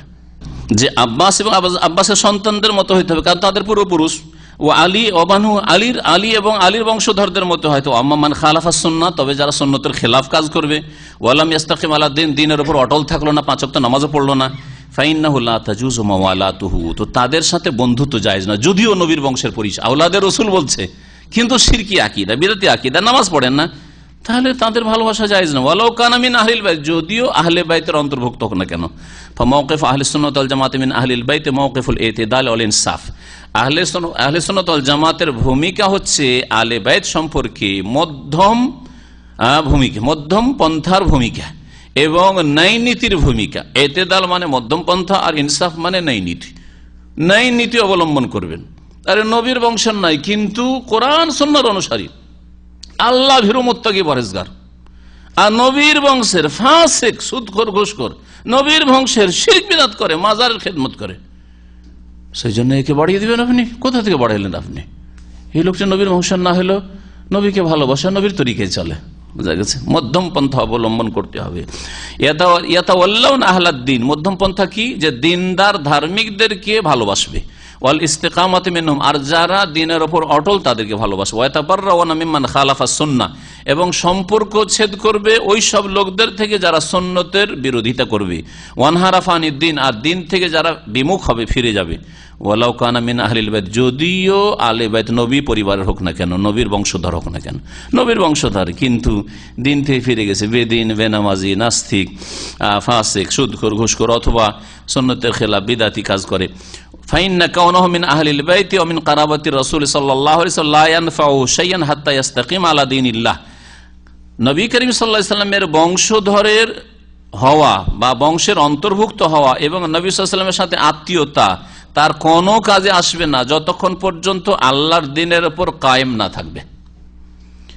কেন? আবু হুরায়রা রাদিয়াল্লাহু তাআলা আনহু থেকে বর্ণিত হাদিস রয়েছে, কালা কামা রাসূলুল্লাহ সাল্লাল্লাহু আলাইহি ওয়াসাল্লাম, রাসূলুল্লাহ সাল্লাল্লাহু আলাইহি ওয়াসাল্লাম একদিন দাঁড়ালেন খুতবায়, বক্তব্যে, হিনা উনজিলা আলাইহি, যখন এই আয়াত নাযিল, ওয়ানজির আশিরাতাকাল আকরাবিন, তুমি তোমার নিকট আত্মীয়দেরকে ভয় দেখাও, সতর্ক সাবধান করো, মানে দ্বীন ইসলামের দাওয়াত দাও।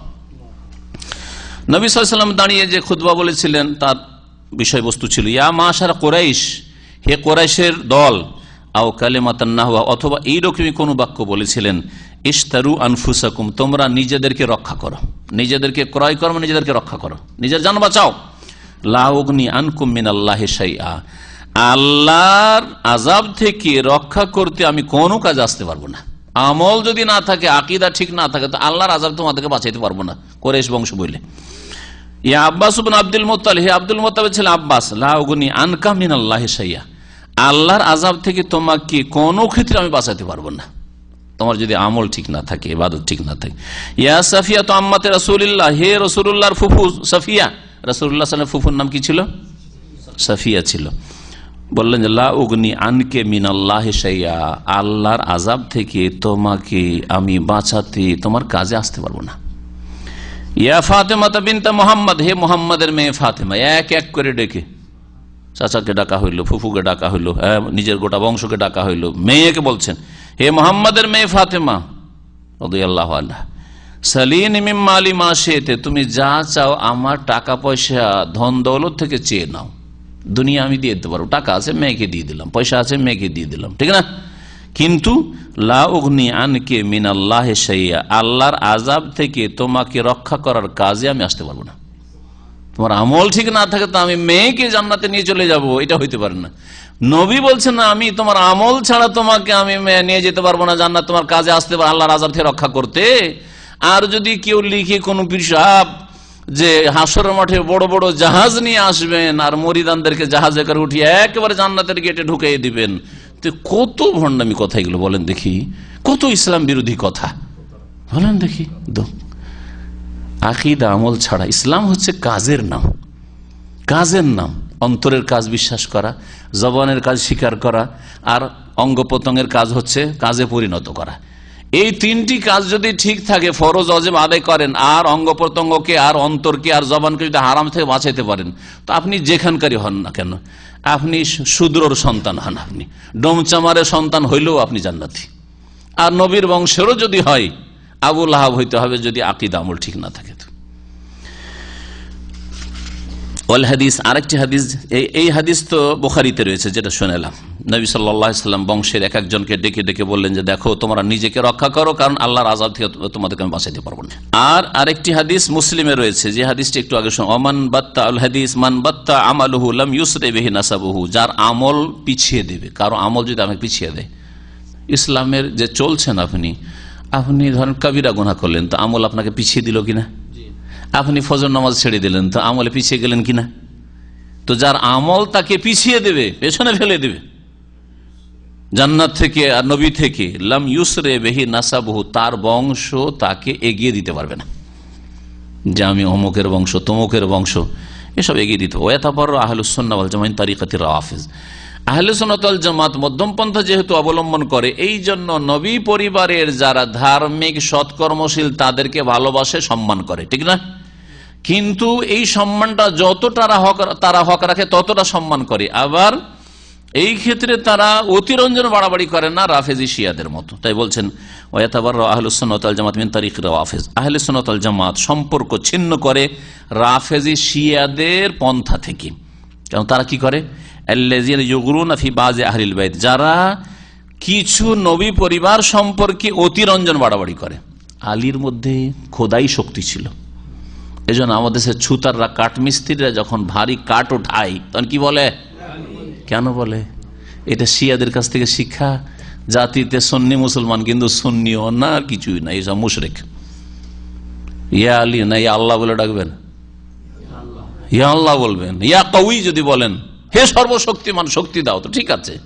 ইয়া আজিজ, ঠিক আছে, হে মহাপরাক্রান্ত। আর ইয়া আলী, আলীকে ডাকছেন কারণ ওদের ধারণা যে আলী খাইবরের একা খাইবরের কেল্লার বিশাল ভারী যে ফাটক ছিল, তাকে ভেঙে ফেলে দিয়েছে। সেই জন্য আলীর নাম যদি নেই তো এখন আলী ক্ষমতা দিতে পারে। আরে যদি তিনি করেও থাকেন, প্রথম কথাই সব জাল কথা, বাড়াবাড়ি কথা। 80 মন ছিল। তো তিনি যখন বেঁচে ছিলেন, যদি 80 মন উঠত, 80 মন উঠাননি, মিথ্যা কথা। কিন্তু যদি 80 মন বেঁচে থাকা অবস্থায় উঠাই, তো মরার পরে এটা উঠাতে পারবে? 80 মন না, বলছে আমার এটা পানিটা উঠিয়ে দিতে পারবে কেউ? তাহলে কত বড় গোমরাহি। হিন্দুদের হরে রাম হরে কৃষ্ণ করার ইয়ে আলী করার কোনো পার্থক্য আছে নাকি? আল্লাহ, আল্লাহর কসম করে কোনো পার্থক্য নেই। রামও কোনো যুগে ছিল মৃত, আর আলীও কোনো যুগে ছিলেন মৃত। হ্যাঁ, সেও মানুষ, এও মানুষ। পার্থক্য যদি বলছে আমাদের কাছে আলীর বড় মর্যাদা রয়েছে, হিন্দুদের কাছে রামের বেশি মর্যাদা রয়েছে। বুঝা গেছে না? তাছাড়া আর কিছুই না। কিন্তু মানুষ মৃত, দুই দিকে মৃত। তো ওরা করলে মালাউন আর হিন্দু আর কাফের হয়ে যায়, আর মুসলিম করলে স্যার ইসলাম হয়ে যায়। আশ্চর্য কথা, কি যে অজ্ঞতা। তো বলছেন যে রাফিজারা কিছু সব আবার নবী পরিবারের সবার সম্পর্কে করে না, কাউ কি জাহান্নামে ঢুকায়। নবীর পরিবার, নবীর বিবিরা হলে জাহান্নামে ঢুকায় ওদেরকে। আলীর বংশ যদি হয়, আল্লাহর মর্যাদা আরশ কুরসিতে বসায়। ওয়াইদাউন আলাহুমুল ইসমাতা, এবং নবী পরিবারের কিছু লোক সম্পর্কে তারা পাপ মুক্ততার দাবি করে, যে এরা মাসুম, এদের দ্বারা কোনো পাপই হয় না। আলীর দ্বারা কোনো ভুল হইতে পারে না, হোসেনের দ্বারা পাপ হইতে পারে না, হাসান দ্বারা হইতে পারে না। শুধু তাই নয়, তাদের 12টি ইমাম মাসুম আছে। ইরানি তরিকার যারা রাফেজি শিয়া, তাদেরকে বলা হয় ইসনা আশারিয়া।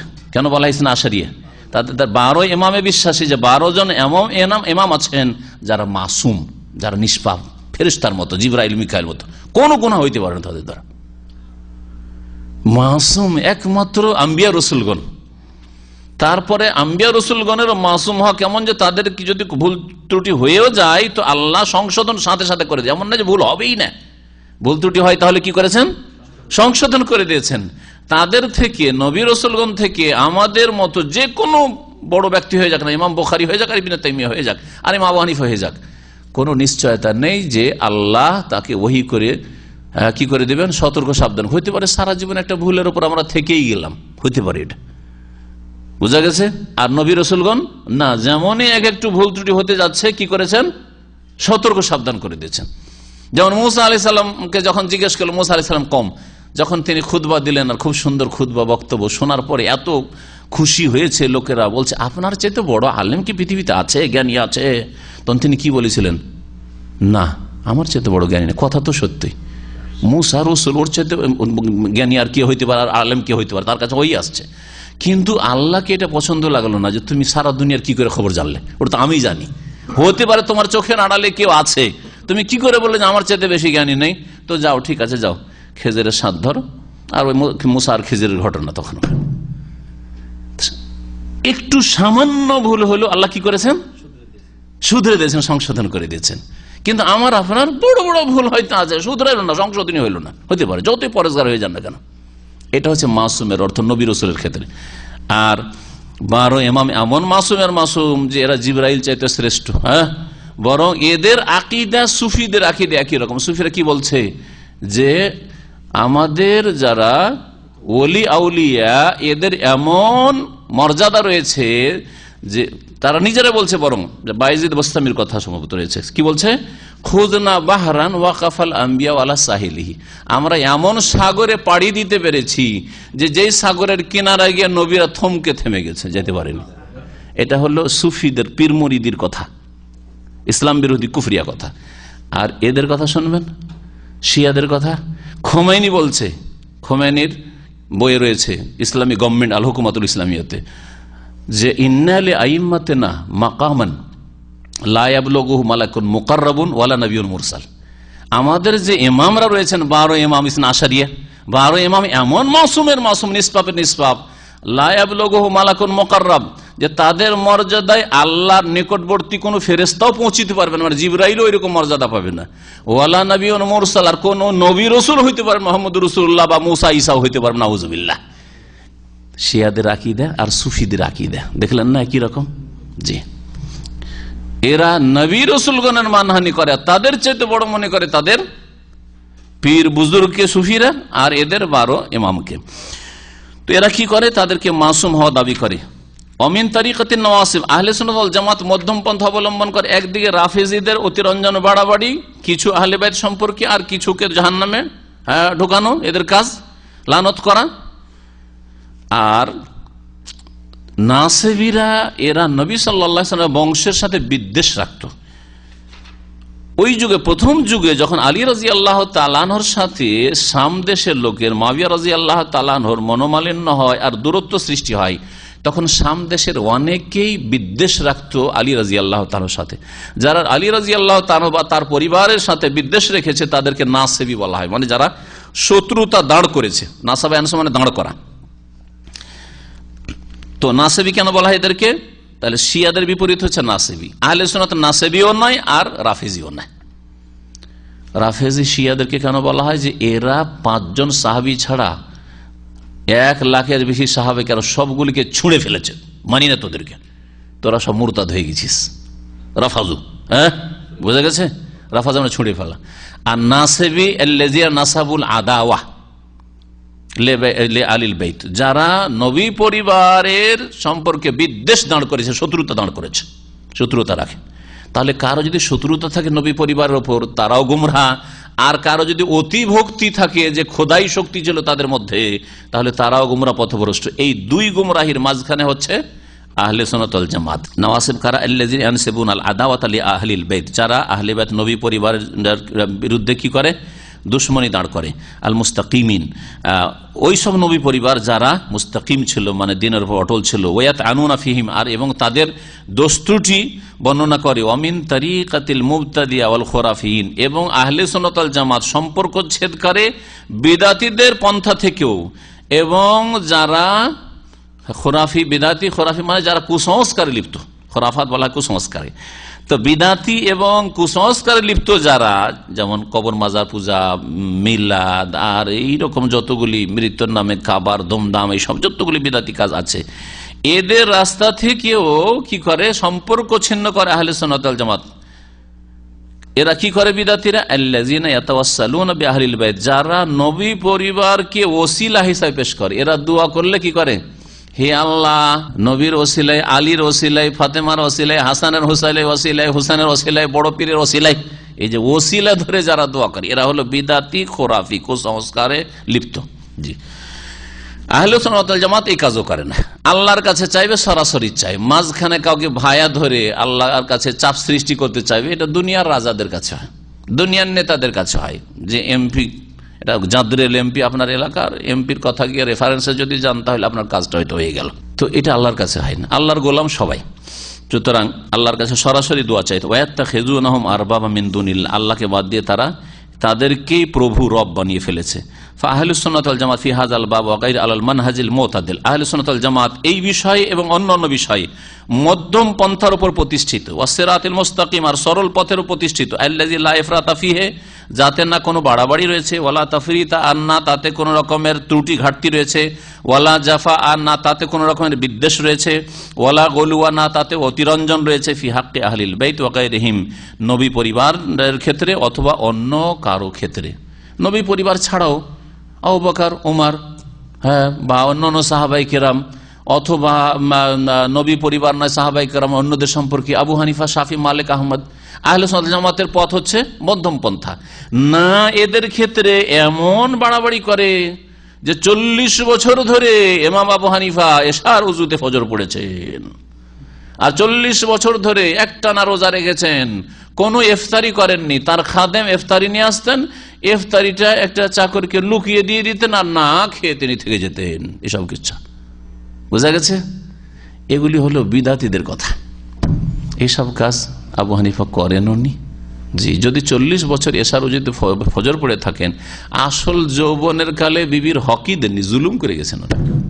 বলেন, কেউ যদি বলে যে অমুক ব্যক্তি, হ্যাঁ, তার স্ত্রী আছে, ছেলে মেয়ে আছে, 40 বছর ধরে এশার উজুতে ফজর পড়ে, তার মানে বিবির বিছানা তো মোটেই যায় না, ঠিক কিনা?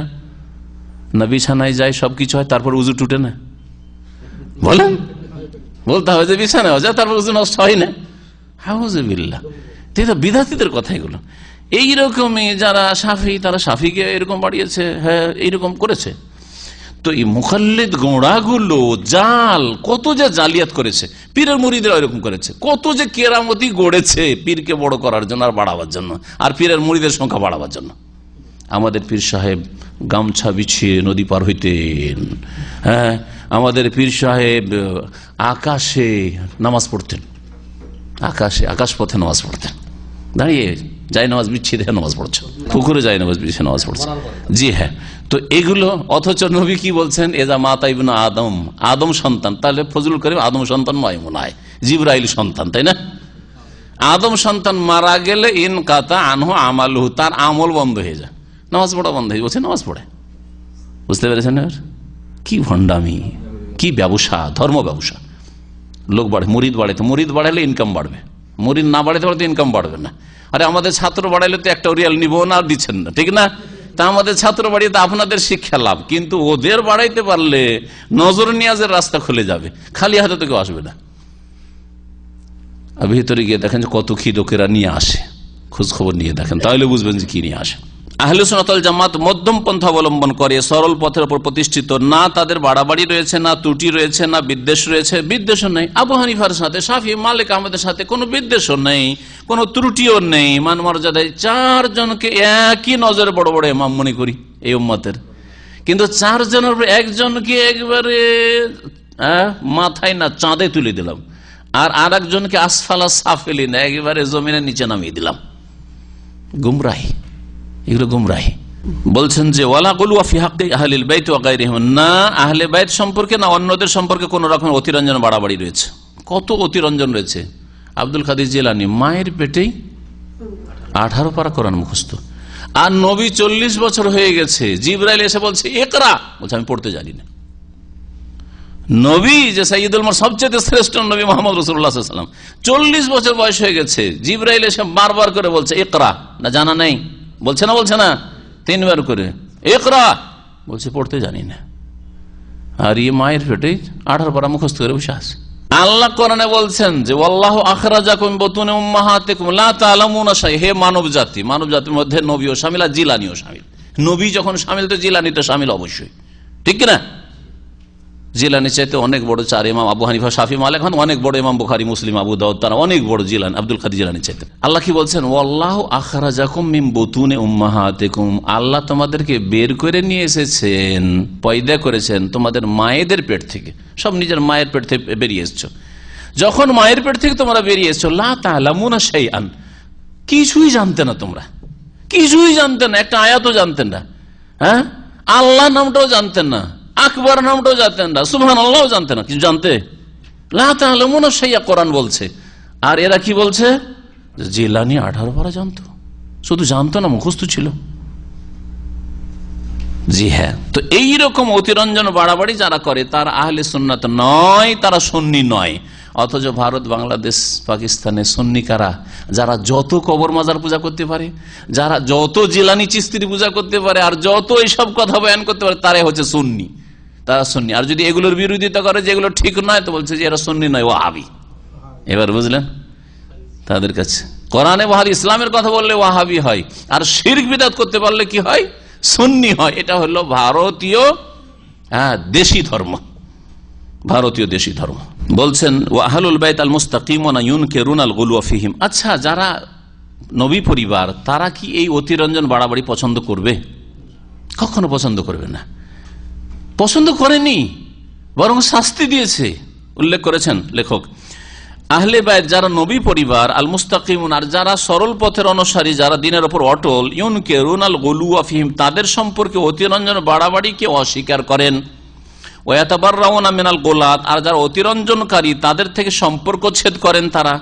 ফাকাদ হাররাকা আমিরুল মুমিনিন আলী ইবনে আবি তালিব। দেখেন যে আমিরুল মুমিনিন আলী রাদিয়াল্লাহু তাআলা যখন জানতে পারলেন যে কিছু লোকেরা আজকাল বলছে যে আলী নাকি এলাহ, আলী আল্লাহ, আলীর মধ্যে আল্লাহর গুণ আছে, খোদাই গুণ আছে, এই কথা যখন জানতে পারলেন তার বেঁচে থাকা অবস্থায় জীবদ্দশায়, তখন কি করেছিলেন, ওই এইরকম অতিরঞ্জনকারী লোকদেরকে তিনি আগুনে জ্বালিয়ে মেরেছিলেন।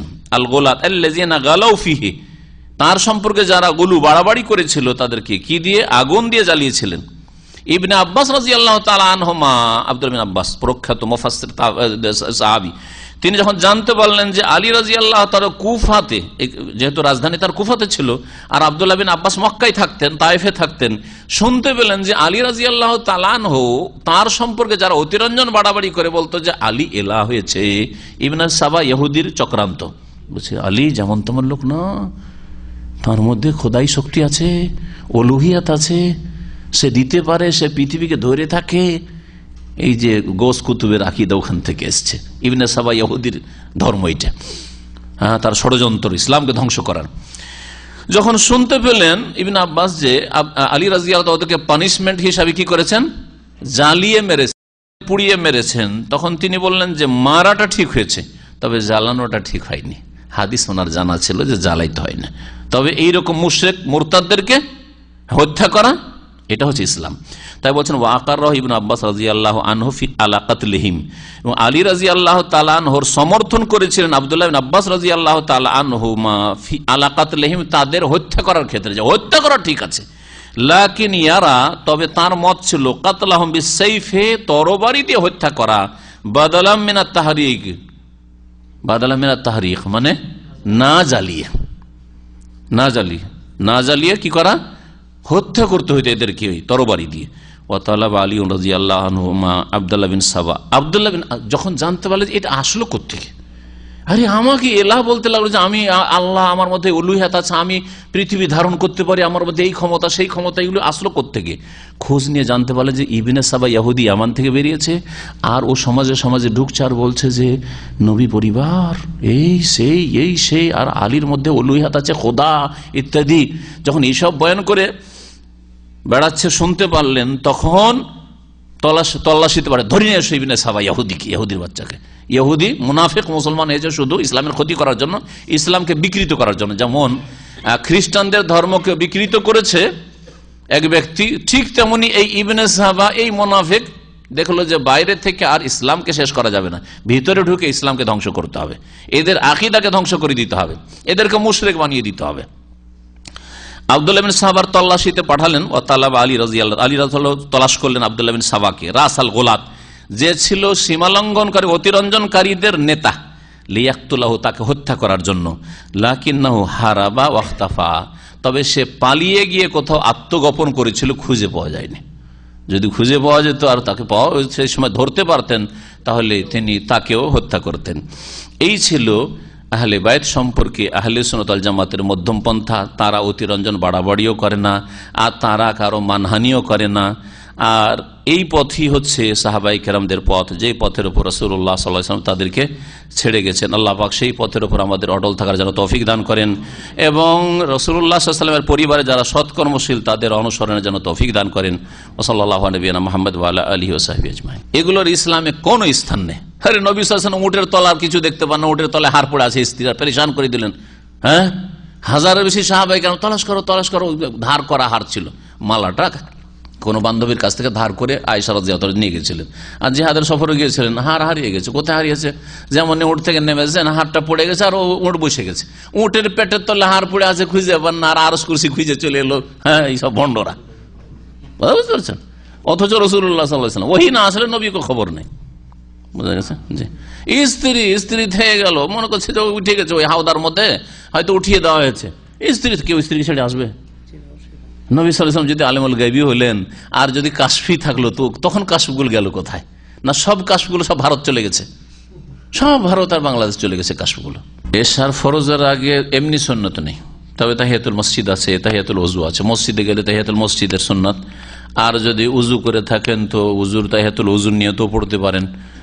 সুতরাং দুই কমপক্ষে এই দুটোরই নিয়ত করেন, অথবা দুইয়ের জায়গায় আপনি 4 পড়েন, সমস্যা নেই। আর এমনি যদি নফল, আমার সময় আছে, আমার কোরআন না পড়ে অনেকের হয়তো চশমা নেই, আমাদের মতো বয়স যারা চশমা না থাকলে কোরআন পড়তেও পারে না, সৌদি আরব থাকলেও সামনে করে রাখা যায়, হয়তো পড়তে কষ্ট হয়, তো সময়টা এমনি বসে না থাকে, কেউ তসবি করছে না হয় বসে এমনি বসে ইন্তজার না করে নামাজ পড়তে থাকেন, অসুবিধা কি?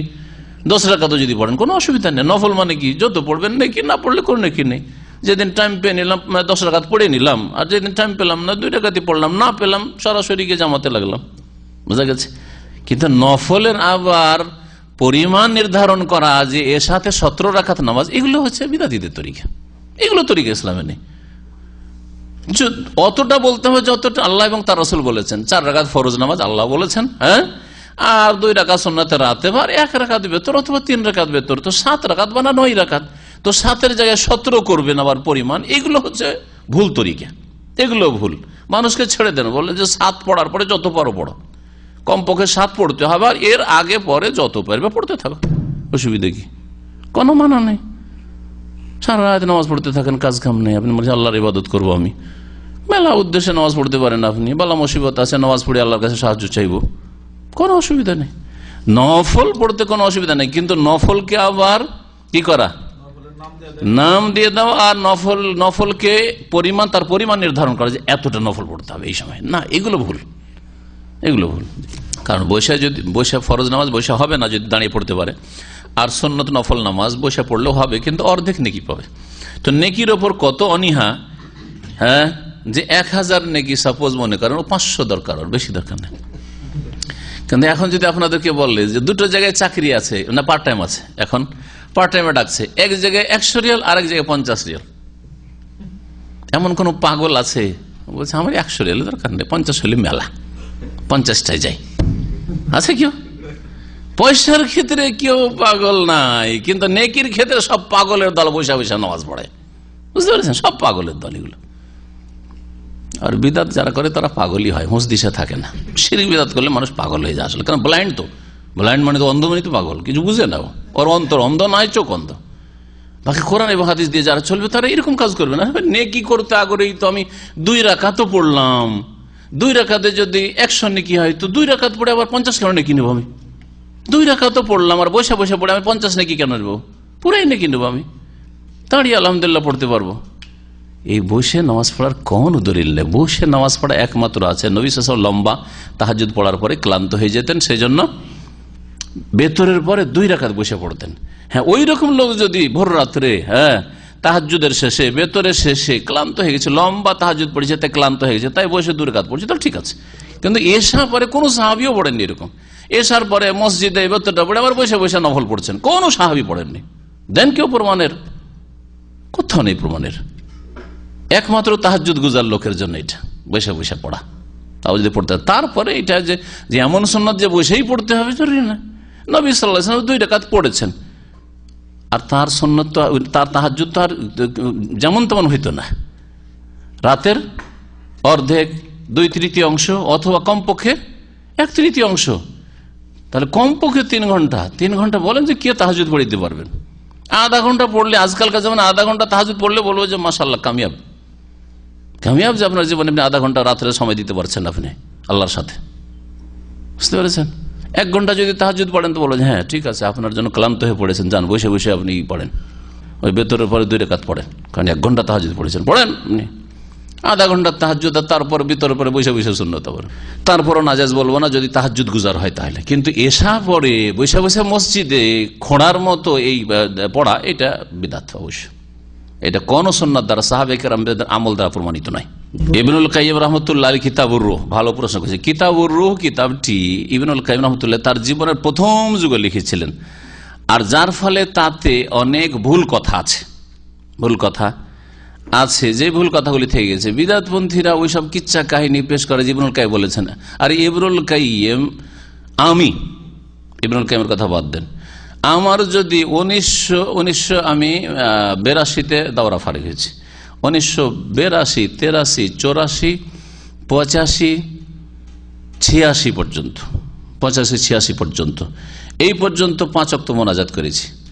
আর সেই যুগে যদি ভিডিও ক্যামেরা থাকতো, আর কেউ যদি ক্যামেরা করে আমার যদি মোনাজাত, মসজিদে ইমাম ছিলাম আমি, কয়েক বছর তারাবি, এককালে তারাবিও পড়িয়েছি, কারণ তখন ব্যাচেলর ছিলাম, বিয়ে শাদী করিনি, আর বাড়িতে থাকারই কি আছে, সবাই ধরতো, তারাই পড়াইতাম, থাকতাম। তো এখন ওই যদি 5 ওয়াক্ত মোনাজাত আমার কেউ ক্যামেরা করে নেয়, দেখায় যে দেখেন দেখেন আজকে বলছে এটা বিদাত সেটা বিদাত, নিজে মোনাজাত করছে, সেটা যুক্তিসঙ্গত হবে?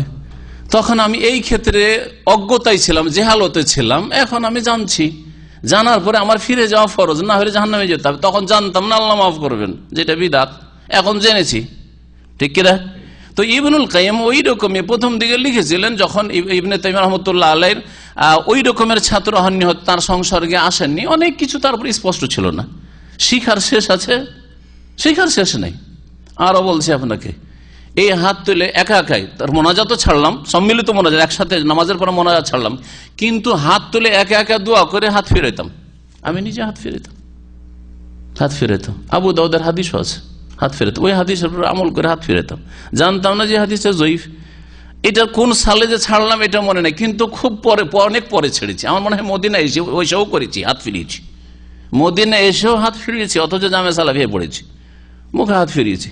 তারপরে জানলাম যে হাদিস যখন জয়ীফ, তখন এখন হাত উঠিয়ে দোয়া করি, একা একা দোয়া করি আমি, তারপর নামাই দিই সাল্লাল্লাহু আলাইহি ওয়া মুহাম্মদ ওয়া আলা আলিহি ওয়া সাহবিহি, আর কখনো হাত ফিরাই না। এখন তখনকার যদি রেকর্ড করে নিয়ে এসে দেখান, আর নিজেই তো হাত ফিরিয়েছেন আর বলছেন আজ বিদাত, চলবে? তো এইরকম প্রত্যেক আলেমদের জীবনীতে আপনি পাবেন, যখন জানতো না তখন ভুল করেছে, জেনেছে তখন ছেড়ে দিয়েছে। এটাই হচ্ছে তরিকা। আজ কেন, আজও যদি জানা না থাকে, আরো যদি 10-20 বছর 30-35 বছর আল্লাহ হায়াত দেয়, আর কোনোদিন জানতে পারি, হ্যাঁ ছেড়ে দেবো। ইমাম আবু হানিফা সম্পর্কে তাই তো বলা হয়, সারা জীবন তিনি ঘোড়াকে হারাম বলতেন, ঘোড়া খাওয়া। আর ইন্তেকালের 3 দিন পূর্বে, রিওয়ায়াতটি তার থেকে বর্ণনা করা হয়েছে, 3 দিন পূর্বে তারপর মাসলা স্পষ্ট হলো যে হাদিস যেহেতু কয়েকটা, বুখারী তো আছে, ঘোড়া খেয়েছেন সাহাবায়ে কেরামরা। আবু বকরের মেয়ে আসমা বলছেন আমরা জবাই করে খেয়েছি, বলে ঘোড়া হালাল। এখন যদি বললে আবু হানিফা সারা জীবন ঘোড়া হারাম করে এসছে, আবার কি জন্য এখন হালাল বলবে? চার্জ করবেন নাকি? এতদিন জানতাম না আমি, এখন আমি জানিস, আমার কাছে সহিহ সনদে হাদিস পৌঁছেছে, সুতরাং এখন আমি বলছি যে হালাল, অসুবিধা আছে নাকি? এটাই তো ঠিক কথা, এটাই ঠিক কথা। যেটা এ তো যে লোক অন্যায় করছে সে তো পাপী, ফাসিক, কিন্তু যেই ব্যক্তি হয়তো দেখছে ওকে অন্যায় করতে, তার ক্ষেত্রে ওই হাদিস বোঝা গেছে। আপনি একটা আপনার চোখের সামনে অন্যায় হতে দেখছেন, সর্বনিম্ন স্তর হচ্ছে যে আপনি অন্তর থেকে ঘৃণা করে, যে ফিল্ম দেখছে আপনিও মজলিস বর্জন করবেন, ধূমপান করছে ধূমপানকারীর মজলিস বর্জন করবেন, ঠিক আছে ধূমপান করছেন, আচ্ছা ঠিক আছে, আপনার প্রয়োজন আছে, আমি পরে আসছি, পরে কথা বলছি, পরে দেখা করছি, বা কেটে পড়েন ওখান থেকে। এটা হচ্ছে অন্যায়ের প্রতিবাদ করা। আমি ধূমপান করার প্রতিবাদ করি অন্তর থেকে ঘৃণা করে, আর হাত দিয়েও ঘৃণা করে। ধূমপান করার লোককে দেখলে আমি নাক ঢেকে নি, যাতে ও বুঝুক যে আমি ওকে ঘৃণা করি, ওর এই কাজটাকে ঘৃণা করি আমি, বোঝা গেছে? বললে তো ওর সাথে আমার অত সময় কোথায় বলার, আর শুনবে বা কোথায়?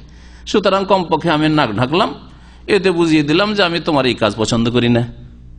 যেমন ময়লা আবর্জনার একটা গাড়ি যাচ্ছে, বা ময়লা আবর্জনা কোথাও আছে, ডাস্টবিন আছে, ডাস্টবিনের কাছ দিয়ে হাঁটছে, অথবা ধুলো উঠছে, নাক ঢাকছি কিনা, ওই রকম আমার কাছে ওই কাঁচড়ার মতো তোমার এই কাজটি, তুমি যেটা খাচ্ছ সেটা কাঁচড়া ডাস্টবিন থেকে উঠিয়ে খাচ্ছ, ওই রকম, সেই জন্য ঘৃণা করি, হয়ে গেল।